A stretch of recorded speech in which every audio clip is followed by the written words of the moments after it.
అట్లాగే గాజా ప్రాంతంలో 20 లక్షల మందికి పైగా ఉన్న ఆ ప్రాంతాన్ని ఇప్పుడు 3-4 లక్షలు మాత్రమే అక్కడ నివాసం ఉండేటటువంటి స్థితిలోకి నెట్టింది. మొత్తం అక్కడి నుంచి అంతా కూడా తరిమేస్తున్నారు. 65,000 మందికి పైగా ఇప్పటికే చంపేశారు.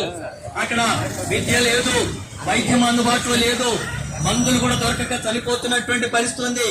పిల్లలు చనిపోతున్నారు, మహిళల మీద అత్యాచారాలు జరుగుతున్నాయి. అలాగే వాటికి సంబంధించినటువంటి ఏదైనా ఆహారం పంపిస్తే పంపించడానికి వీల్లేదని ఇజ్రాయెల్ అడ్డుకుంటున్నటువంటి పరిస్థితి ఉంది.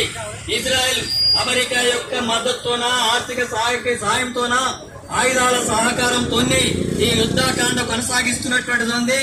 ఈ వీటికి సంబంధించి ప్రపంచ దేశాలన్నింటిలో కూడా భారీగా ప్రజలంతా కూడా నిరసన వ్యక్తం చేస్తున్నారు.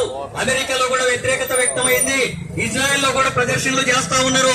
పాలస్తీనాకు మీద గాజా మీద జరుగుతున్నటువంటి యుద్ధకాండను ఆపాలని. అయినా సరే ఇలాంటి దౌర్జన్యమే కొనసాగించేటట్టు చేస్తుంది. ఇప్పుడు